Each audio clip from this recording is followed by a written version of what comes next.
Hyundai could be the next car manufacturer to enter the top categories of the World Endurance Championship and IMSA. Big rumors have hinted at the fact that the South Korean company is interested in entering a hypercar into the championships, and they could very well announce their plans to do so very soon. So in this video, I will break down this major storyline on the prospect of Hyundai joining the hypercar and GTP categories. Recently it was revealed that Hyundai is heavily rumored to be considering the LMDh platform, which would mean that they would become the 14th manufacturer to commit to either the LMH or LMDh regulations, and the official 7th brand to build around LMDh. There are many factors to take into consideration when it comes to this potential announcement, but first, to understand this potential entry, we need to take a look at the past. Hyundai has never participated in prototype endurance racing, and therefore has never competed in the WEC, IMSA, or the big 24-hour races such as Le Mans. However, that absence from this kind of motorsport perhaps was about to end when the hypercar regulations were announced in 2018, and the brand expressed interest in the new rules.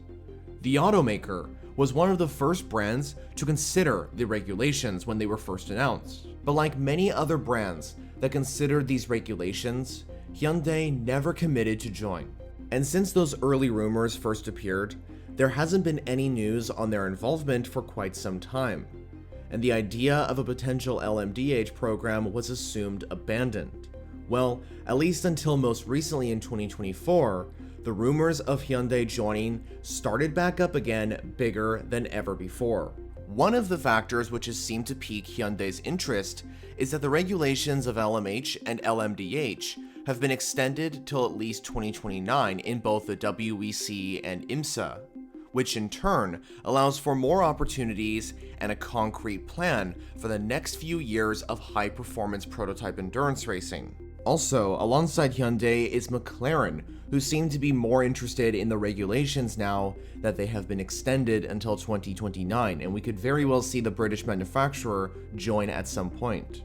It's also worth noting that when speaking with Sportscar 365, IMSA President John Doonan mentioned that there are several new manufacturers now looking into LMDh, and I believe that one of those several manufacturers mentioned is indeed Hyundai. Interestingly, the South Korean car company is already competing within IMSA, but just not in the main WeatherTech Sports Car Championship.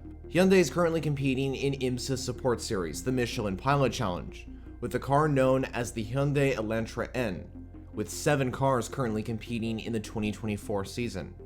However, while the brand is familiar with IMSA, Hyundai has never set foot in the WEC, but has expressed interest in joining the championship at some point and competing in the biggest event of the year, the 24 Hours of Le Mans.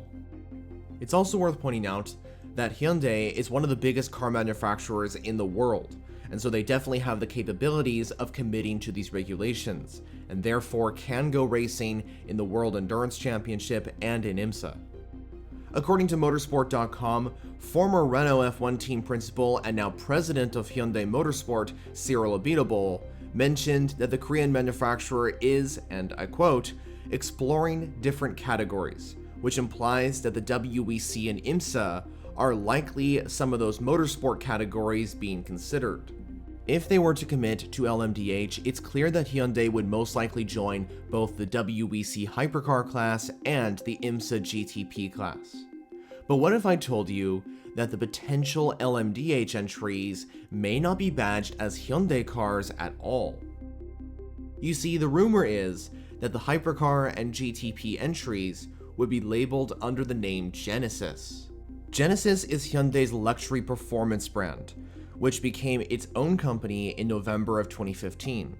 Genesis could in theory be the manufacturer labeled on the entries within both championships. It could be a similar situation to how Honda's presence within IMSA's GTP category is labeled under Acura. If Hyundai were going to go the route of LMDh, they would need to pick between one of the 4 chassis suppliers, and it seems the South Korean-based company is going to be partnering with Orica. This of course would be the 3rd LMDh car that has an Orica chassis, as Acura and Alpine both use the same French manufacturer chassis. There's also a rumor going around that this potential LMDh could be using hydrogen power, and with the WEC looking into hydrogen power for the future, this could possibly happen. Now obviously, if Hyundai, or rather Genesis, were to enter the championships, they would need a team to operate the cars, and the team heavily linked to have already had talks with Hyundai is Chip Ganassi Racing. The American team is parting ways with Cadillac at the end of 2024, and as of right now, has not linked up with another manufacturer for 2025 or beyond, but has expressed interest in continuing in both the WEC and in IMSA. CGR is a highly qualified team and has the capabilities to run entries in both the WEC and IMSA. Hyundai could theoretically join as early as 2026, and this may be perfect for Chip Ganassi Racing. The team would likely take a year off of endurance racing, just like Meyershank Racing did, and therefore would focus on their IndyCar campaign, while simultaneously preparing for their partnership with Hyundai. Honestly, a partnership between Hyundai and Chip Ganassi Racing would be the best option if you ask me, and I definitely think it would be beneficial for both parties. It's clear that the LMH and LMDh regulations are continuing to attract the attention of more manufacturers, and the extension till at least 2029 has only helped that. And as of right now, the rumors are definitely indicating that Hyundai is next in line to announce plans to enter. What do you think about this? Will Hyundai enter an LMDh prototype, thus becoming the next manufacturer to commit to these regulations? Well, as always, let me know all your thoughts down in the comments. Thanks for watching. For more content on endurance racing such as the WEC and IMSA, consider subscribing if you haven't already. On screen, you'll find some suggested videos to watch next. For now though, that's it for me. You'll hear from me next in the following video.